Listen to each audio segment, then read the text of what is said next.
오늘 여러분과 나누고자 하는 말씀은 스가랴 3장 1절로 5절에 기록되어 있는 말씀인데, 흠결투성이인 인생을 부르셔서 위대한 역사의 도구로 사용하시는 하나님의 놀라운 은혜에 관한 말씀이 되겠습니다. 오늘 읽어 제가 봉독한 본문을 자세히 보면 스가랴의 환상 중에 여호와 앞에 하나님의 천사들이 서 있는데, 또 한켠에 대제사장으로 임명을 받은 여호수아라고 하는 인물이 서 있고, 그의 오른편에는 사단이 서서 여호수아의 대제사장의 직에 대한 자격에 대해서 시비하는 그런 내용들이 기록되어 있습니다. 이때 하나님은 사탄을 책망하시면서 한 말씀 하셨는데, 이는 내가 불에서 꺼낸 그슬린 나무가 아니냐라고 하는 말씀 있었습니다. 이는 불에서 꺼낸 그슬린 나무가 아니냐라고 하는 이 말씀은 내가 그를 주권적으로 의지적으로 선택했다라고 하는 말씀입니다. 성경에 따르면 제사장의 직분이라고 하는 직분은 특별히 아브라함이 창세기 14장에서 그돌라 오멜 연합군과의 전쟁에서 승리한 그 전리품을 살렘 왕이면서 하나님의 지극히 높은 제사장이라 부르는 멜기세덱에게 바친 이야기로부터 시작이 됩니다. 근데 그 이전에 멜기세덱에 관한 기록이 없는 점으로 보아서 이 대제사장의 직분은 하나님이 선택하여서 지명한 직분인 거고, 예수님은 시브리소를 통하여서 멜기세덱의 반차를 따라서 대제사장이 되셨다라고 하는 말씀으로 하나님이 택하신 직이 곧 제사장의 직분인 것을 알 수가 있습니다. 때문에 제사장의 직분은 인간의 능력이나 배경에 의해서 선출된 직이 아니라 하나님의 주권적이고 의지적인 선택에 의한 직분이라는 말씀인 거예요.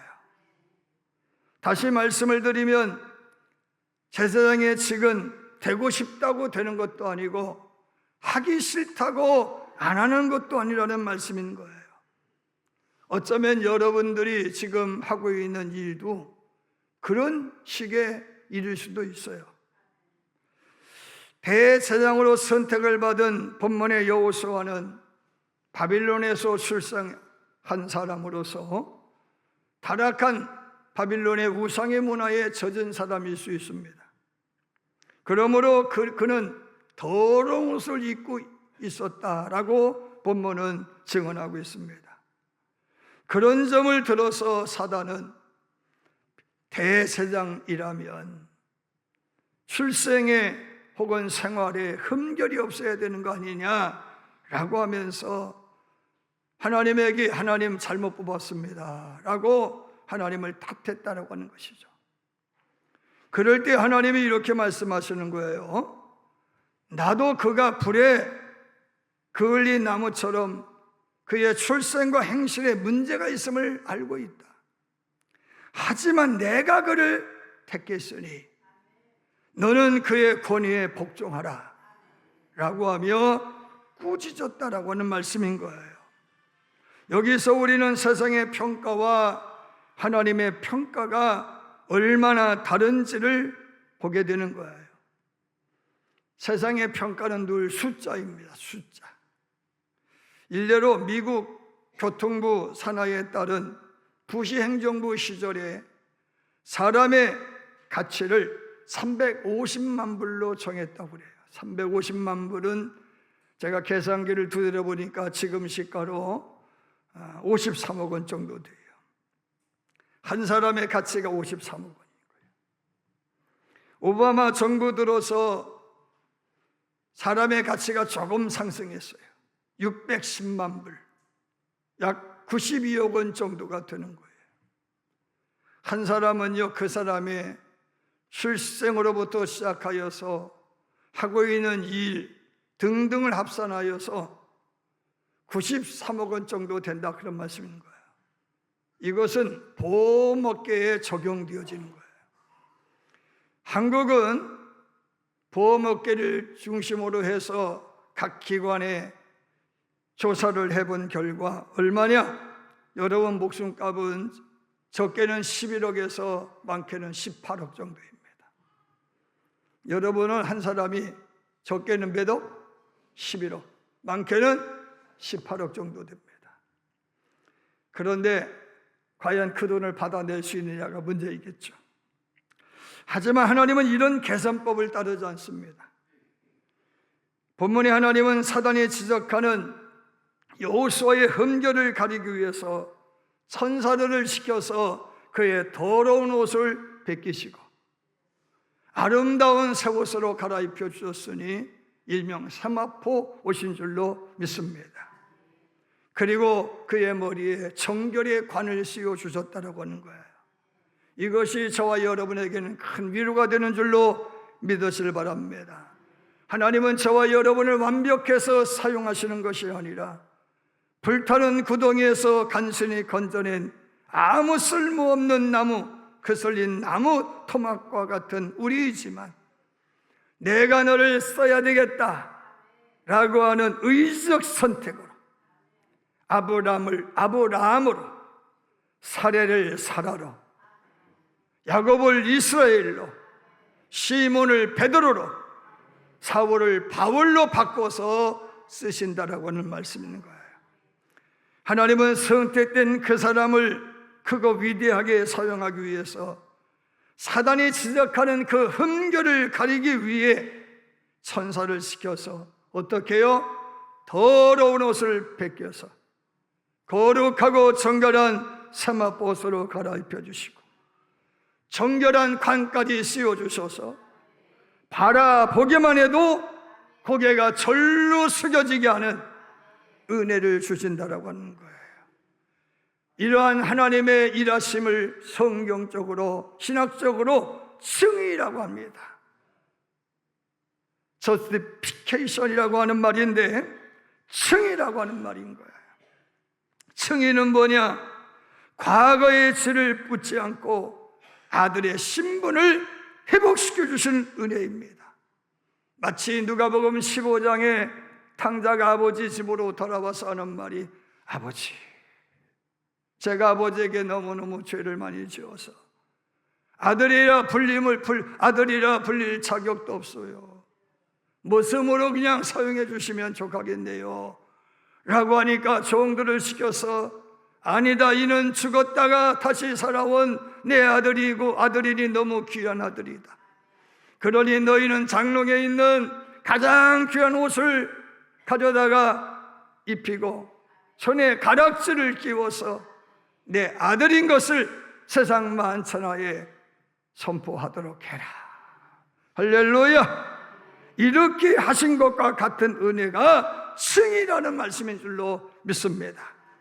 하나님은 여호수아만 그리하신 것이 아니라 바빌론이라고 하는 불구덩이 속에서 건진을 받은 이스라엘 백성들을 그리 대우하셨어요.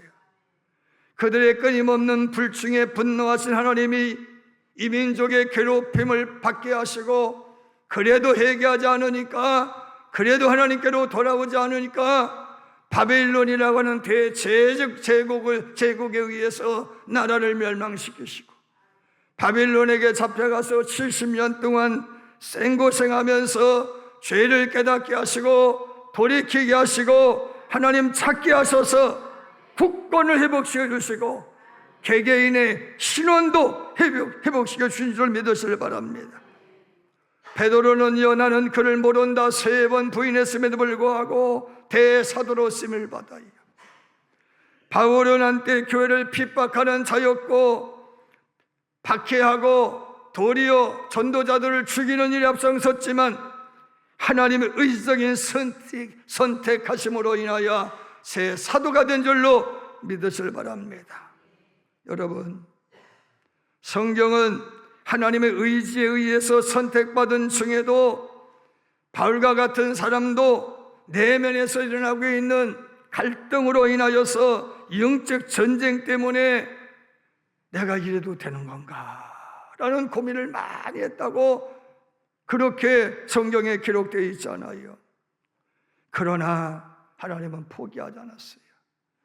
그런 점을 다 아시는 하나님이셨지만은 끝까지 포기하지 아니하시고 고아처럼 과부처럼 팽개치지 아니하시고 함께 하셔서 그를 통해 이루고자 하시는 원대한 꿈을 성취하신 줄로 믿으시길 바랍니다. 우리 역시 거룩하다 자인할 수 없는 인생들입니다. 하지만 그럼에도 불구하고 선택하여 택한 이가 나다라고 하는 거예요. 이 사실을 꼭 믿으시길 바랍니다. 여러분, 그렇게 거슬린 나무 토막에 불과한 인생들이 쓰임을 받기 위해서는 그럼 어떻게 해야 되느냐? 19세기의 위대한 부흥 전도자였던 무디의 삶을 통하여서 몇 가지 발견하고자 합니다. 여러분, 무디는요 100만 영혼을 구령한 전도자입니다. 18세기 웨슬레 이후로 가장 위대한 전도 부흥사가 무디입니다. 그분은요 가난한 가정에서 출생하여서 어릴 적 어머니가 돌아가시고 초등학교 교육도 제대로 받지 못한 무학자입니다. 그의 지식이 얼마나 고상했던지 요한복음 좀 찾아라 라고 하면 심 묻혀가지고 창세기부터 뒤질 정도였어요. 요한복음 하면은 이만큼 뒤져야 되지 않겠어요? 근데 얼마나 똑똑한지 창세기부터 뒤지는 거예요. 그게 무디였어요. 여러분, 친구들과의 어울림도 변변치 못했어요. 그래서 늘 무디는 친구들로부터 따돌림을 당해서 친구들이 하는 이야기가 야, 너 나 친구라고 하지 마. 나 너 같은 친구 둔 거 창피해. 너 같은 놈이 어떻게 쓰임받을지 궁금하다 라고 할 정도로 왕따였어요. 그래서 무디는 늘 고독했고, 그런데 무디는 그런 고독의 시간을 하나님과 기도하면서 견뎠다고 그래요. 매일매일 겸손한 마음으로 간절히 하나님 앞에 기도하면서 살았던 어느 날 17세의 나이에 집에서 나와서 보스턴에서 외삼촌이 운영하는 구두가게 점원으로 취직을 했어요. 이때 구두방 주인이었던 외삼촌은 여러 가지의 조건을 걸었는데 그 중에 하나가 뭔가 하면은 주일이면 빠지지 말고 교회학교 참석해야 된다 라고 하는 거였어요. 마음에 내키진 않았지만 다른 데 일할 자리도 변변치 않으니까 알았어요 하고 그 일을 계속 하다 보니까 무디는요 유머가 좀 뛰어났다고 그래요. 부침성이 있었다라고 하는 거예요. 그러니까 사람을 잘 상대하는 거예요. 그래서 처음에는 청소시키고 심부름 시켰는데 요거 놈이 그래도 곧잘하네. 그러니까 구두 만드는 일도 좀 수선하는 일도 시켜보니까 곧잘하네. 그래서 이제는요 구두 파는 일을 시켰대. 그러다 보니까 무디가 재미가 붙었는데 무슨 재미가 붙었냐 답시다. 돈 버는 재미. 무슨 재미? 팁 받는 재미가 생겼어. 미국은 팁 문화잖아요. 팁 받는 재미가 생긴 거예요. 그러니까 그 재미에 의하여서 주일이면 교회 학교 가야 되는데 안 가는 거예요. 얼마나 안 갔느냐 하면은 김볼 선생님이 신방 올 때까지 안 갔어. 그러니까 무디가 신앙생활 잘했다는 거예요? 못했다는 거예요? 무슨 재미에? 돈 버는 재미 때문에. 자, 그도 어느 날 너무나도 올름이 안 오니까 궁금해서 김볼 선생님이 온 거예요. 우리 교회학교 선생님이 찾아온 거야. 어디에? 구두방에 찾아왔어. 앉혀놓고서는 예수님이 너를 얼마나 사랑하는지를 말씀하시고, 너 구원에 확신이 있냐? 구원이 뭔데요? 10원에서 유럽한 게 구원인가요? 이렇게 물었단 말이지. 그럴 때의 구원은 하나님의 값없이 주시는 선물인데, 그 구원의 확정을 받으려면 성령 세례 받아야 돼 라고 하시면서 그의 머리에 손 얹고 기도하는 순간에 마치 콘센트에 전기를 꼽는 것처럼 불이 확 임했다 그런 이야기야. 할렐루야. 자, 그래서 그때부터 교회학교에 출석을 했는데, 야, 이제는 너 배우지만 말고 가르쳐야 돼. 그래서 교회학교 교사가 된 줄로 믿습니다. 그런데도 마음에는 뭐가 불타? 돈 버는 게 불타는 거야. 여전히 돈을 벌어야 되겠는 거야. 가난이 징그러워. 그래서 돈 했다 그런 얘기지. 그러던 어느 날 오후 주일 오후에 교회학교 선생님 중 한 사람이었던 히버트라고 하는 선생님이, 무디 선생님 부탁이 있는데 들어줄 수 있어요? 뭔데요? 제가 지금 폐혈증이 재발해서 오늘 내일 해요. 내일 저 뉴욕으로 가서 치료받아야 되겠는데, 근데 우리 반 아이 중에 한 아이가 성경 공부하려고 하면 해방하는 아이가 있고, 공부하는 아이들 자꾸만 괴롭혀서 집중하지 못하게 하는 아이가 있어요. 그 아이 너무 불쌍해서 그러는데, 마지막 제가 신방 가고 싶어서 그러는데 같이 갈 수 있어요? 그러더라는 거예요. 그래서 같이 간 거야. 그 아이는요, 선생님 보자마자 숨었어. 근데 찾아내가지고 앉혀놓고 다 이러는 거야. 하나님이 너를 얼마나 사랑하는지, 너에게 필요한 하나님의 은혜라는 점을 가르쳐주는 거예요. 그러니까요, 그 말을 듣던 아이가 처음에는 반항하다가 나중에 눈물을 뚝뚝 흘려가면서, 선생님, 이제부터는 다시 선생님과 아이들 괴롭히지 않을게요. 성경 보고 잘할게요. 주일마다 제가 꼭 교회 가서 선생님 만나서 말씀 드릴게요. 이 장면을 옆에서 지켜 무디의 마음이 흔들렸어요. 걷잡을 수 없는 강렬한 폭풍이 일어났어. 무디의 내면에 이런 생각이 들었어. 하나님, 나는 지금까지 뭘 했단 말입니까? 하나님의 일을 한다면서 내가 지금까지 애쓴 것은 고작 아이들의 머리수 세는 일뿐이었네요. 아무리 많은 곡식단을 거둔들 쭉정이라면 그것이 무슨 소용이 있겠어요? 하나님, 쭉정이 아니라 알곡되게 할게요. 알곡되게 할게요. 그런 믿음으로 전신이 녹아내리는 뼈저린 해결을 했다 그런 이야기죠. 그런 이후에 무디는 달라졌어요. 하나님, 오늘 제가 받은 이 은혜 잃어버리면 차라리 죽여주세요. 다윗이 정결한 영 떠나지 말아달라고 간곡했듯, 무디는 하나님, 영혼 구원에 대한 구령렬이 내게 사라진다면 차라리 저 죽여주세요. 그의 가치관이 바뀌었어요. 바울 사도가 그랬던 것처럼 과거의 것들을 배설물처럼 버린 줄로 믿으실 바랍니다. 돈, 사업 등 한낱 먼지처럼 그것들이 다가왔어요. 그것을 연연해 하던 마음이 그림자처럼 사라졌어요. 그런 이후에 그는 돈을 많이 벌어요. 왜? 부흥 강사였으니까 가는 데마다 뭘 받았겠어요? 사례비를 받았겠지. 돈 많이 벌었어요.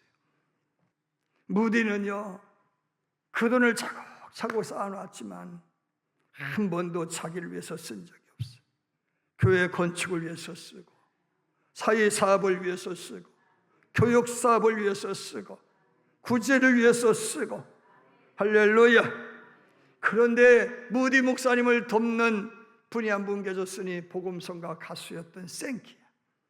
그때부터 복음성가 유행했잖아. 그러니까 그 판권으로 인해서 돈을 억수로 벌었어. 그런데 돈의 노예가 되지 않았다, 그런 이야기예요. 어떻게 바뀌었나? 그의 절친이었던 토레이 목사에게 시카고 담임 목사를 부임한 이후에 이런 말을 했어. 친구, 나는 말이야, 하나님이 저 창문에서 뛰어내리라면 뛰어내릴 거요. 아멘이 없네. 하나님이 저 창문 뛰어내리라면 나 뛰어내릴 거요. 나가면서 철저히 순종하는 사람으로 바뀌었다는 거예요. 마치 사도행전 10장의 베드로가 하나님이 하늘로부터 내려주는 보자기 속에 담겨진 그것들을 보면서 이거는 부정해서 먹을 수 없다라고 거절했지만 하나님께서 먹으라, 내가 정결하게 했으니 먹으라, 아멘입니다 하고 집어드셨던 거죠. 사도행전 16장의 바울 사도가 비두니아를 향하던 그 걸음을 멈추고 마케도니아로 가라고 하는 하나님의 계시를 받아들여서 순종했던 것처럼 무조건이요, 하나님에게 순종하는 사람이 있다는 거예요. 아멘입니다. 사랑 여러분, 타다남은 나무 토막도 하나님에게 순종만 하면 쓰임받는다는 거예요. 두 번째는 기도의 사람이 되어야 된다는 거예요. 무디의 나이 6살 때에 들판을 지나가다가 갑자기 길 옆에 철저히 바람에 쓰러지면서 덮쳤어. 아무리 힘써도 살아날 기미가 보이지 않아요. 그때 그는 소리를 쳤어요. 사람 살려, 사람 살려. 젖먹던 힘을 다해서 소리쳤으나 주변에 사람의 흔적도 없어요. 그때 어머니의 말씀이 떠오르더래요. 큰 일이든 작은 일이든 위험한 일이든 어느 경우에도 너는 기도해야 돼. 기도해야 돼. 기도해야 돼. 당부하시던 어머니 말씀이 생각나서 하나님 저 좀 도와주세요. 살려주세요.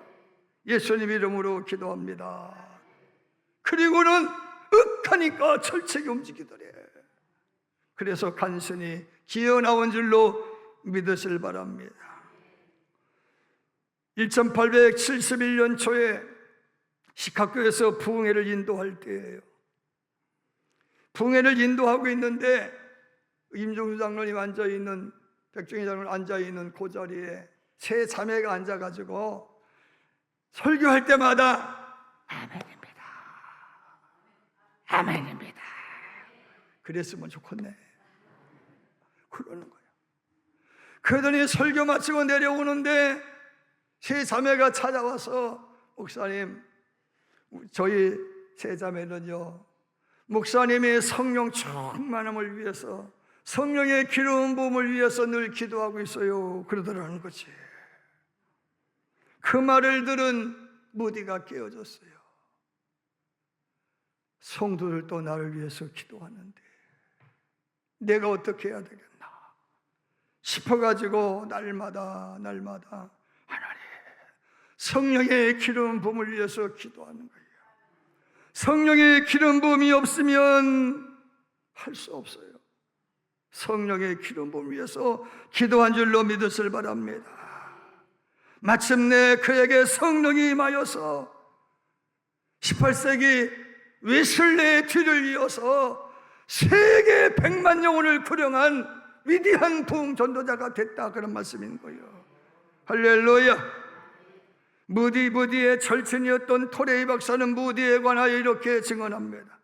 그는 영혼 깊은 곳에서 하나님께는 능치 못할 일이 없다라고 하는 사실을 추호도 의심하지 않고 믿고 기도하는 사람이었다. 나는 내 눈으로 보았다. 사역에 지금 당장 2만 불이 필요했는데 무디는 누구에게도 손 빌리지 아니하고 그 자리에 무릎을 꿇고 하나님 2만 불 필요합니다. 내가 하나님으로부터 받았다는 사실을 인정할 수 있는 그 방법으로 2만 불 주시옵소서. 기도했는데 하나님께서 누구도 하나님이 주셨다라고 하는 사실을 의심하지 않을 정도의 방법으로 2만 불을 주시더라. 아멘. 여러분, 무디는요 사역에 마주한 모든 장애물들과 난관을 기도로 이겼다라고 하는 거예요. 사랑하는 여러분, 기도는 단순한 종교적인 형식이 아니라 하나님의 권능, 헬라어로 두나미스라고 하는 능력을 여러분들이 받게 하는 통로라는 것을 믿으시길 바랍니다. 그런 점에서 오늘 우리 교회에서 이어지고 있는 하늘문을 여는 십자 기도학교를 통하여서 하늘문을 여시고 응답받기를 주님으로 축원합니다. 세 번째는요, 성경에서 성경. 무디는 얼마나 똑똑했다고요? 요한복음을 찾으라고 그러니까 어떻게 했어요? 신문지 묻히고 창세기부터 뒤졌어요. 그런데 그러다 보니까 설교를 해도 문법도 틀리고 철자도 틀리고 게다가 달변가도 아니고, 그런데 재미는 있어. 근데 재미는 있는 거예요. 그분은 처음부터 목사도 아니고 부흥사도 아니고 교사였다가 간신히 집사 되었어. 그런데 그는 다 뭐예요? 성경을 읽었어. 성경을 읽었어. 읽어가면서 깨달은 말을 직접적으로 전하는 거예요. 그리고 솔직 담백하게 말을 하니까 사람의 마음을 끌었다, 그런 이야기예요. 아멘. 무디는 아침마다 성경을 펴들고 하나님과 만남의 시간을 가지고 그런 생활을 하루 이틀 아니라 평생 동안 반복을 하는 거예요. 성경을 통해서 부족한 지식을 지식을 얻고 끊임없이 몰두하면서 하나님께서 원하시는 것이 무엇인지를 발견하고 그것을 태어날 때에 수많은 영혼들이 그에게 다가오더라는 말씀인 거예요. 1893년 시카고 세계 박람회가 열렸어요. 저도 대전 엑스포 열렸을 때 교인들 데리고 거기 왔던 기억이 나요. 얼마나 줄이 막 길게 섰는지 힘들더라고. 여러분, 그때 당시에도 시카고에서 열린 만국 이 박람회장에 사람들이 가기 위해서 40만 명이 움직였대. 40만. 시카고 시민들이 거의 다 거기 가는 거예요. 그런데 무디는 토레이 친구에게 하는 이야기가, 친구, 학교 교수잖아. 학교의 중앙 강단 좀 빌려줘. 뭐에 쓰려고?